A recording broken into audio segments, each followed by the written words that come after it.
Hello बच्चों, कैसे हैं आप सब। फिर से आपका स्वागत है। पिछले क्लास में हमने इक्विलिब्रियम का इंट्रोडक्शन किया था, टाइप्स ऑफ रिएक्शन के बारे में चर्चा किया था और लॉ ऑफ मास एक्शन का डेफिनेशन की बात हो गई थी। उसको कैसे अप्लाई करेंगे, उसके क्या क्या केसेज होंगे और उसके कॉन्सेप्ट्स को कहां पर हम विजुअलाइज करेंगे, उसकी चर्चा आज की क्लास में हम लोग करने जा रहे हैं। तो guys, are you ready to cheer with me? Say yes sir. Guys, how is the जोश? Say yes sir. चलिए देखिए, तो different cases of law of mass action की चर्चा करने जा रहे हैं। कौन? जब मिल बैठेंगे दो यार के संग, आप और हम, तो बात बन जाएगी इक्विलिब्रियम की संग। चलिए, तो क्या कह रहा है सबसे पहली बात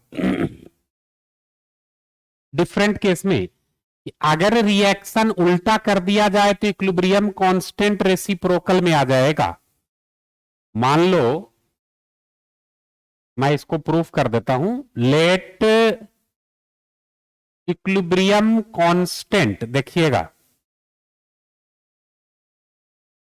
और कोई रिएक्शन है, reversible reaction, A plus B giving C plus D is A, then equilibrium constant for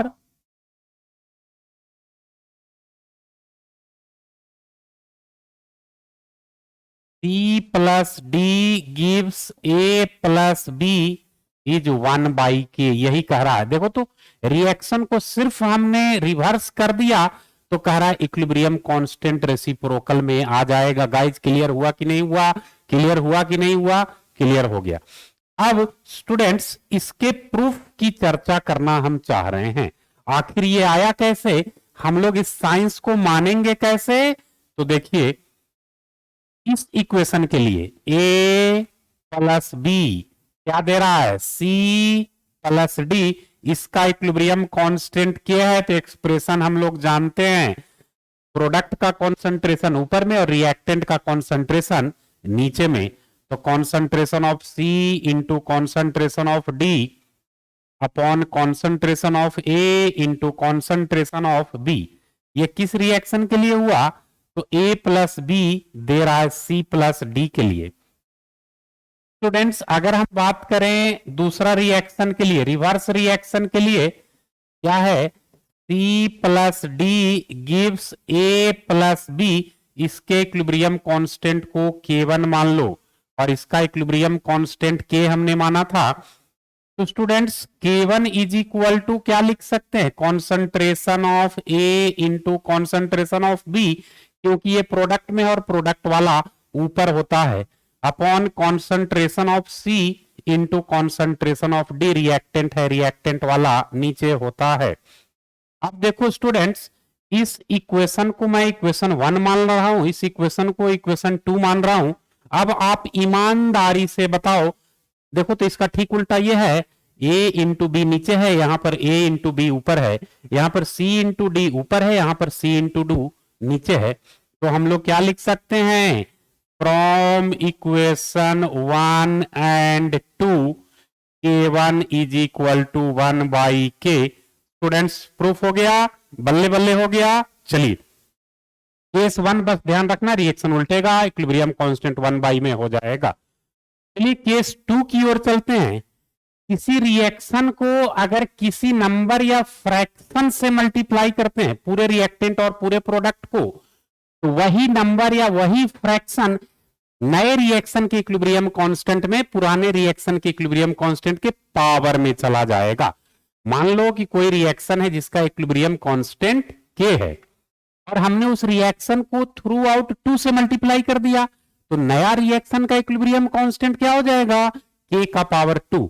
मान लीजिए कि किसी रिएक्शन का इक्विलिब्रियम कांस्टेंट 2 है और हमने उस रिएक्शन को थ्रू आउट 1/3 से मल्टीप्लाई कर दिया, तो नए रिएक्शन का इक्विलिब्रियम कांस्टेंट 2 का पावर 1/3 होगा। देखिए, मान लो एक रिएक्शन है, एकदम प्रूफ के साथ समझिएगा, कोई हड़बड़ी नहीं है। हड़बड़ी इस बात की है कि हमें समझ में आना चाहिए, क्योंकि कोई है, तुम्हारी मां तुम्हारे पिताजी जो इंतजार कर रहे हैं कि मेरा बच्चा यहां पर सीखेगा, सीख करके बड़ा आदमी बनेगा। Let equilibrium constant for A plus B क्या दे रहा है, C plus D is K. Then किसी एक नंबर से मल्टीप्लाई कर दो इसको। इक्विलिब्रियम कांस्टेंट फॉर किस नंबर से मल्टीप्लाई कर दें, अल्फा से मल्टीप्लाई कर दें। Alpha A plus alpha B क्या दे रहा है, alpha C plus alpha D. किस नंबर से हमने मल्टीप्लाई किया, अल्फा से। तो इक्विलिब्रियम कांस्टेंट के पावर में अल्फा चला जाएगा, इसका इक्विलिब्रियम कांस्टेंट क्या हो जाएगा माय डियर स्टूडेंट्स, ए का पावर अल्फा। अब इसके भी प्रूफ की बात कर सकते हैं और करेंगे। देखो सबसे पहली बात हम बात कर रहे हैं फॉर रिएक्शन, कौन वाला, तो ए प्लस बी क्या दे रहा है, सी प्लस डी, इसका इक्विलिब्रियम कांस्टेंट के है। तो क्या लिख सकते हो, K is equal to concentration of C into concentration of D upon concentration of A into concentration of B. Guys बताइए लिख सकते हैं कि नहीं लिख सकते हैं, चलिए लिख सकते हैं। अब दूसरा रिएक्शन, इस रिएक्शन की बात करते हैं। Reaction alpha A plus alpha B क्या दे रहा है, alpha C plus alpha D, इसका इक्विलिब्रियम कांस्टेंट को के डैश मान लो। तो स्टूडेंट्स के डैश इज इक्वल टू क्या लिख सकते हैं, कॉन्सेंट्रेशन ऑफ सी का पावर अल्फा, प्रोडक्ट में यही है कॉन्सेंट्रेशन ऑफ डी का पावर अल्फा, और नीचे में रिएक्टेंट चला जाएगा। नीचे क्या है, कॉन्सेंट्रेशन ऑफ ए का power alpha into concentration of B का power alpha. Throughout the term alpha power में है, तो इसको हम लोग क्या लिख सकते हैं, concentration of C into concentration of D upon concentration of A into concentration of B का पावर अल्फा। अब मेरे प्यारे बच्चों देखो तो concentration of C into concentration of D upon concentration of A into concentration of B के जगह पर के पुट कर दूं तो क्या लिख सकते हैं, के पावर अल्फा के डैश इज इक्वल टू। तो ध्यान रखना अगर किसी रिएक्शन का इक्विलिब्रियम कांस्टेंट के है और उस रिएक्शन को हम किसी खास नंबर या किसी खास फ्रैक्शन से मल्टीप्लाई कर दे रहे हैं तो नए रिएक्शन का इक्विलिब्रियम कांस्टेंट पर वो खास नंबर या खास फ्रैक्शन पावर में चला जाएगा। चलिए एक केस और है उस पर चलते हैं। क्या कह रहा, if two or more reactions are added then equilibrium constants are multiplied to get the constant of resultant equation. अगर दो या दो से अधिक रिएक्शन को ऐड करके कोई नया रिएक्शन लाते हो तो नया रिएक्शन का इक्विलिब्रियम कांस्टेंट जिस जिस रिएक्शन को ऐड किए हो उस रिएक्शन के इक्विलिब्रियम कांस्टेंट को मल्टीप्लाई करने पर मिलेगा। जैसे देखिए मान लो for reaction A gives B, equilibrium constant को क्या मान लें, इसके इक्विलिब्रियम कांस्टेंट को K1 मान लेते हैं, ठीक। इसी तरह से दूसरा रिएक्शन B गिव्स C के इक्विलिब्रियम कांस्टेंट को क्या मान लूं, K2 मान लेते हैं। इसी तरह से C गिव्स D के इक्विलिब्रियम कांस्टेंट को K3 मान लेते हैं। तीनों को अगर हम ऐड करते हैं तो क्या मिलेगा, ऐड कीजिए। देखो तो ये बी बी कैंसिल आउट हो जाएगा, सी सी कैंसिल आउट हो जाएगा, तो हमारा नया रिएक्शन क्या बनेगा, लेफ्ट साइड में ए बचा और राइट साइड में डी।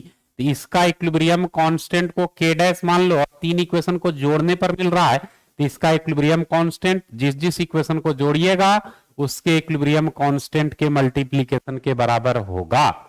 रिएक्शन जुटेगा, इक्विलिब्रियम कांस्टेंट का मल्टीप्लिकेशन होगा। बच्चे मेरे साथ बोलिए, रिएक्शन जुटेगा, इक्विलिब्रियम कांस्टेंट में मल्टीप्लिकेशन होगा। इसके भी प्रूफ की चर्चा कर सकते हैं। बिना प्रूफ बिना साइंस कहां रे, बिना पढ़े बिना चैन कहां रे। चलिए देखिए कैसे। तो सबसे पहला बात इक्वेशन 1 से करते हैं। For equation 1 K1 is equal to क्या लिख सकते हैं, concentration of B upon concentration of A. इसी तरह से फॉर इक्वेशन 2, इसे 2 मान लीजिए, तो 2 का इक्विलिब्रियम कांस्टेंट K2 है, तो K2 इज इक्वल टू क्या, concentration of C upon concentration of B।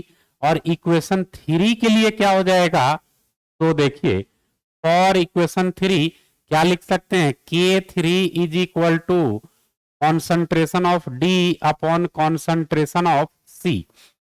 अगर इन तीनों को हम मल्टीप्लाई कर दें, K1 into K2 into K3 क्या मिलेगा, concentration of B upon concentration of A into concentration of C upon B, फिर D अपॉन C। अब देखो तो क्या क्या सटाक सटाक उड़ता है, उड़ाते जाइए। B से B गया, C से C गया, तो क्या गया K1 into K2 into K3 is equal to concentration of D upon concentration of C। और स्टूडेंट्स देखो तो concentration of D upon concentration of A। अब देखो concentration of D upon concentration of A यही रहेगा, तो K1 K2 K3 K dash के जगह पर क्या लिख सकते हो, concentration of D upon concentration of A। तो देखो तो K1 is equal to K1 K2 K3 ये हो गया। तो तीनों केसेज की बात हो गई, विथ प्रूफ हो गया। तो अब हम लोग को इन तीनों केसेज को अप्लाई करना है, इन तीनों केसेज को अप्लाई करना है। चलिए स्टूडेंट, तो अब हम तीनों केसेज का एप्लीकेशन करते हैं। तो एप्लीकेशन कहां करेंगे, वर्कआउट करके तो करेंगे नहीं, एप्लीकेशन क्वेश्चंस बना करके करेंगे। उसके पहले एक और टर्म है, केपी और केसी के बीच में क्या रिलेशन होता है। तो माय डियर स्टूडेंट्स, केसी क्या बता रहा है, equilibrium constant in terms of concentration, और केपी क्या बता रहा है, equilibrium constant in terms of partial pressure. तो पहले सीख लें कि केपी क्या होता है, केसी तो हम लोगों ने सीख लिया, फिर सीखेंगे दोनों के बीच में रिलेशन कैसे निकाला जाता है। चलिए देखो, एक होमोजीनियस रिवर्सिबल रिएक्शन मैं कंसीडर करता हूं। मैं तो यही मान के चल रहा हूं कि आपको कुछ नहीं आता है। Let us consider a reversible homogeneous reaction. कोई भी होमोजीनियस रिवर्सिबल रिएक्शन कंसीडर कीजिए। कौन सा करूं, तो फेवरेट रिएक्शन हम लोग का क्या है, ए प्लस बी क्या दे रहा है, सी प्लस डी। तो केपी की बात करनी है। केपी की बात कैसे होगा, तो equilibrium constant in terms of partial pressure, partial pressure of C, फिर से ऊपर में प्रोडक्ट होगा, नीचे में रिएक्टेंट होगा।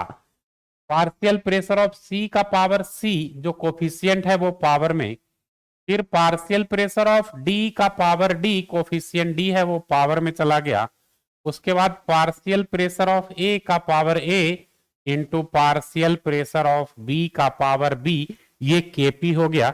स्टूडेंट्स केपी को क्या बोलेंगे, तो केपी को हम लोग बोलते हैं equilibrium constant in terms of partial pressure. ठीक है, अब देखिए ये केपी की बात हो गई। तो अब हम लोग केपी और केसी में रिलेशन की चर्चा कर सकते हैं। प्रूफ नहीं भी करेंगे तो चलेगा, डायरेक्ट रिलेशन भी याद रखेंगे तो चलेगा।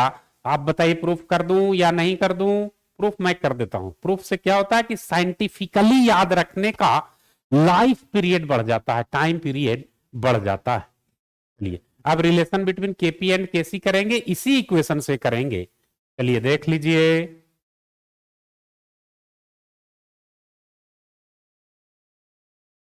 ये देखो हम लोग क्या जानते हैं, आइडियल गैस इक्वेशन याद है क्या हम लोग को?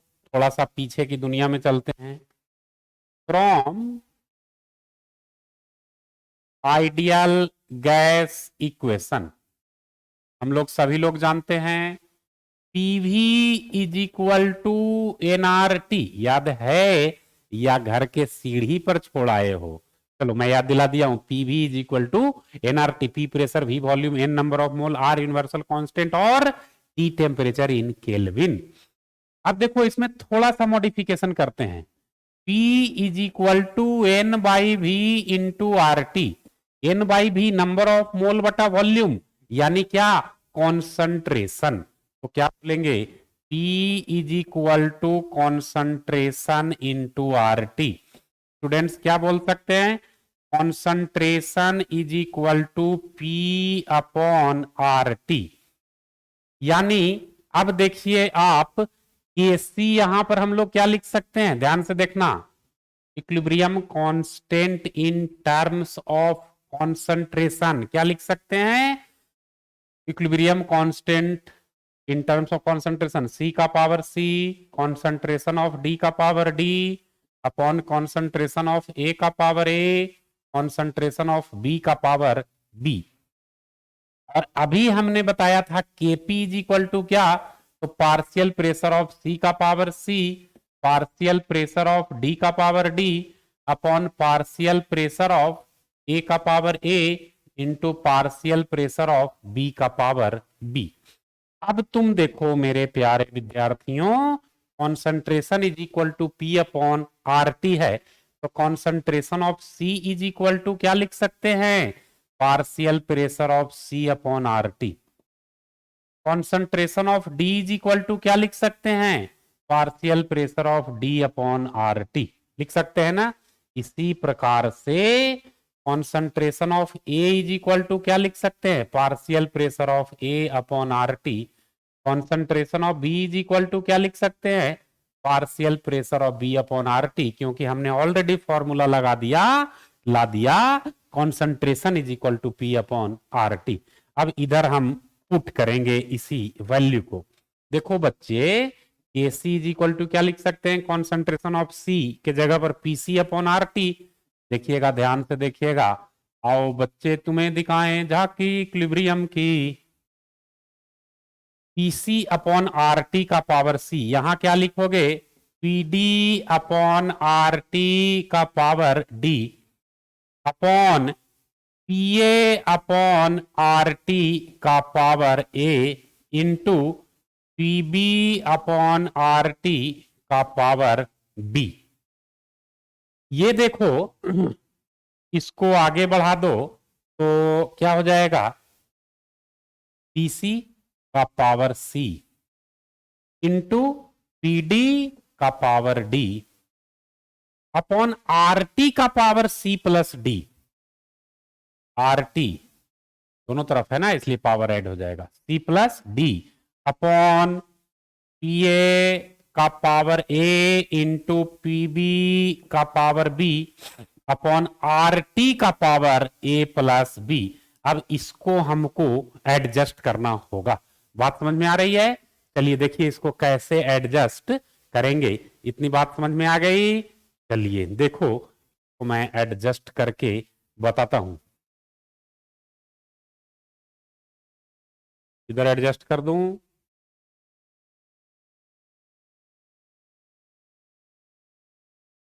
देख लो क्या हो जाएगा। K C is equal to P C का power C into P D का पावर डी अपॉन क्या आ जाएगा? पी ए का power A upon P B का पावर बी इंटू क्या? नीचे क्या है? आर टी का पावर सी प्लस डी, और ऊपर चला जाएगा आर टी का पावर ए प्लस बी। यहाँ क्या लिख सकते हैं? आर टी का power A plus B upon R T का पावर सी प्लस डी। ठीक है, आर टी का पावर सी प्लस डी ऊपर रहेगा,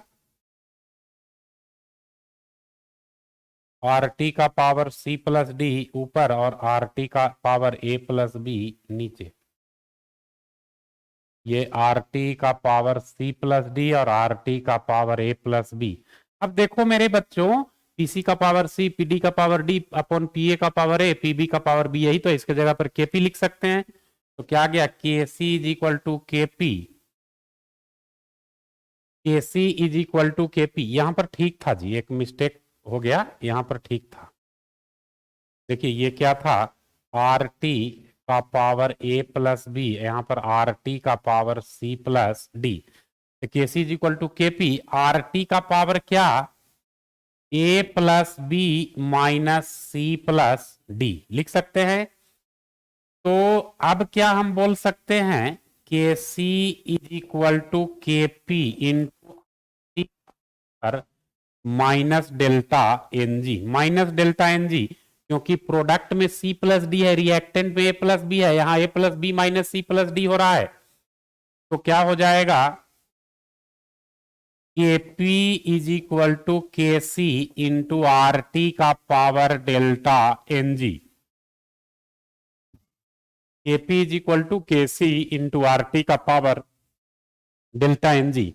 और यहां पर डेल्टा एन जी किसके बराबर होगा, तो डेल्टा एन जी ये रहा C plus D minus A plus B, यानी प्रोडक्ट में number of mole of gases minus reactant में number of mole of gases. Relation हमारा यही है, K P is equal to K C into R T का power delta N G. Delta N G क्या, product में total number of mole of gas, solid liquid को नहीं लेना है, माइनस रिएक्टेंट में total number of mole of gas. Clear. अब देखिए, अब इसका एप्लीकेशन भी करेंगे, क्वेश्चन भी बनाएंगे। देखिए क्या कह रहा है question, find out the value of KC for each of the following equilibrium from the value of KP. KP दिया है, टेम्परेचर दिया है, केसी निकालना है। तो बच्चे ए नंबर तुम देखो, ए नंबर की हम बात करने जा रहे हैं। देखिए तो सबसे पहला बात, डेल्टा एन जी कितना होगा, तो प्रोडक्ट में कितने गैस, 2 मोल एनओ 1 मोल Cl2, यानी प्रोडक्ट में 3 मोल ऑफ गैस 2 + 1 माइनस रिएक्टेंट में 2 मोल NaCl, तो क्या हो जाएगा, डेल्टा एन जी बराबर 1। ठीक, और हमको केसी निकालना है। रिलेशन क्या जानते हैं, के P is equal to K C into R T का power delta N G. KP की जगह पर 1.8 इंटू 10⁻⁻², और केसी निकालना है, आर के जगह पर एटमॉस्फेयर में है तो 0.0821, टेम्परेचर 500, डेल्टा एन जी का वैल्यू 1। तो क्या हो जाएगा, K C is equal to 1.8 into 10⁻⁻² upon 0.0821 into 500। ये केसी का वैल्यू आ गया। बाकी आप मल्टीप्लीकेशन कर सकते हो। दूसरे क्वेश्चन के लिए देखिए, डेल्टा एन जी यहां पर देख लो, ये सॉलिड है, रिएक्टेंट में एक भी गैस नहीं, प्रोडक्ट में ये भी सॉलिड है ये गैस, तो प्रोडक्ट में 1 गैस है, रिएक्टेंट में 0 गैस है। तो बी नंबर के लिए डेल्टा एन जी क्या हो जाएगा, 1 - 0, यहां पर भी डेल्टा एन जी 1 आ गया। और हम लोग क्या जानते हैं, के P is equal to K C into R T का पावर डेल्टा एन जी। और क्या क्या वैल्यू दिया है, सिंपली पुट कर देना है, के पी 167 और टेम्परेचर 1073। यहां क्या पुट करोगे, 167, के सी तो निकालना ही है, आर के जगह पर 0.0821 और टेम्परेचर 1073, डेल्टा एन जी फिर से 1 है। तो के सी बराबर क्या, 167 अपॉन 0.0821 गुना 1073, ये केसी का वैल्यू आ गया। बाकी कैलकुलेशन करने में तो आपको महारत हासिल है। आगे बढ़ा जाए, देखिए नेक्स्ट क्वेश्चन क्या कह रहा है, एट ए सर्टेन टेम्परेचर, बहुत इंपॉर्टेंट क्वेश्चन है, the equilibrium constant KC is 16। Equilibrium constant का वैल्यू कितना दिया है, 16। किस रिएक्शन के लिए, SO2 gas plus NO2 gas, ये रिएक्शन है, SO2 gas plus NO2 gas क्या बना दे रहा है, SO3 gas plus NO gas, और इसके Kc का वैल्यू 16 दिया है, equilibrium constant in terms of concentration. If 1 mole each of all the 4 gases taken in 1 litre container, the concentration of NO2 at equilibrium. देखिए इस तरह का क्वेश्चन को प्यार से बनाते हैं, जितना प्यार दीजिएगा उतना ज्यादा इस तरह का क्वेश्चन बनेगा। शुरुआत में दिया क्या है कि चारों गैसेज का मोल 1 है, 1 1 1 1। कॉन्सेंट्रेशन भी 1 होगा क्योंकि number of mole by volume को कॉन्सेंट्रेशन कहते हैं, और वॉल्यूम भी 1 है तो 1/1 कितना 1, यही कॉन्सेंट्रेशन भी हो गया। इक्विलिब्रियम पर हम लोग क्या जानते हैं कि रिएक्टेंट कुछ घटेगा, मान लो x घट गया 1 - x, ये भी घटेगा, और प्रोडक्ट बढ़ता है, ये क्या हो गया 1 + x, और ये क्या हो गया 1 + x। स्टूडेंट्स केसी का एक्सप्रेशन अपन लोग क्या लिख सकते हैं, प्रोडक्ट में SO3 का कॉन्सेंट्रेशन कोफिशिएंट 1 तो पावर 1 इंटू NO का कॉन्सेंट्रेशन अपॉन SO2 का कॉन्सेंट्रेशन इंटू NO2 गैस का कॉन्सेंट्रेशन। वैल्यू पुट कर दिया जाए, Kc का 16, इधर 1 + x into 1 + x upon 1 - x into 1 - x। क्या बोल सकते हैं इसको, 16 इज इक्वल टू 1 + x का होल स्क्वायर अपॉन 1 - x का होल स्क्वायर। क्या बोल सकते हैं, 16 इज इक्वल टू 1 + x का होल स्क्वायर अपॉन 1 - x का होल स्क्वायर। और आगे सॉल्व करो, 16 is equal to 1 + x upon 1 - x का होल स्क्वायर। होल स्क्वायर हटाओगे तो इधर रूट, तो 16 का रूट कितना 4, 4 is equal to 1 + x upon 1 - x, cross multiply करके सॉल्व करो, 4 - 4x is equal to 1 + x, क्या हो जाएगा 4 - 1 3 is equal to 5x, x is equal to 3/5 यानी 0.6। x का वैल्यू माय डियर स्टूडेंट्स आ गया। क्वेश्चन क्या कह रहा है, concentration of NO2 at equilibrium, concentration चूंकि वॉल्यूम 1 ही है तो कॉन्सेंट्रेशन इतना अपॉन 1 इतना अपॉन 1 इतना upon 1। Concentration of NO2 at equilibrium कितना है 1 - x।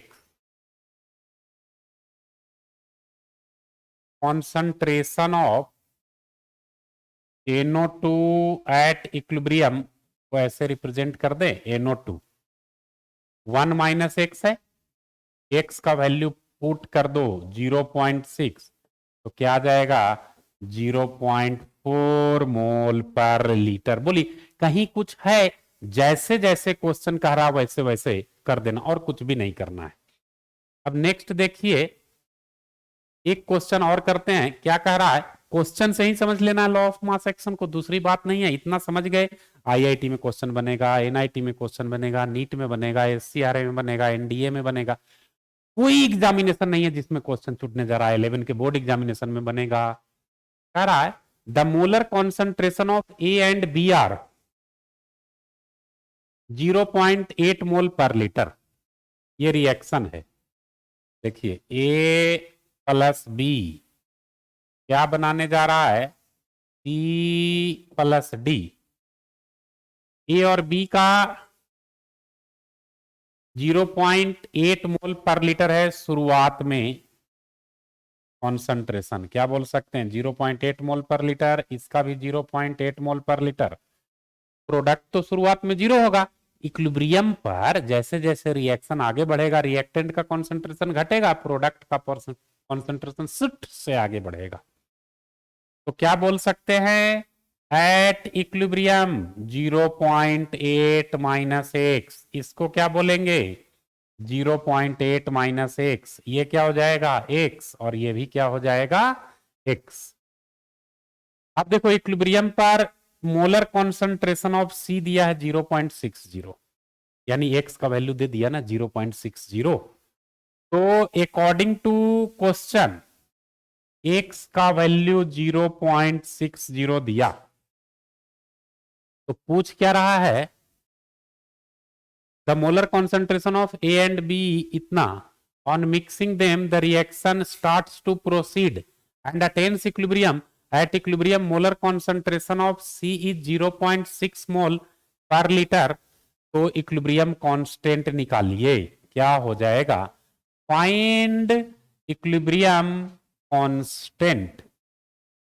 क्या हो जाएगा जी, तो सबसे पहले तो Kc का एक्सप्रेशन हम लोग लिखेंगे, क्या लिखेंगे, concentration of C into concentration of D upon concentration of A into concentration of B। Value put करेंगे x into x upon 0.8 minus x into 0.8 minus x. तो Kc इज इक्वल टू कितना, x square upon 0.8 minus x का square. अब x का value 0.6 put कर दो, 0.6 का square और 0.8 माइनस 0.6 0.2 होता है, 0.2 का स्क्वायर।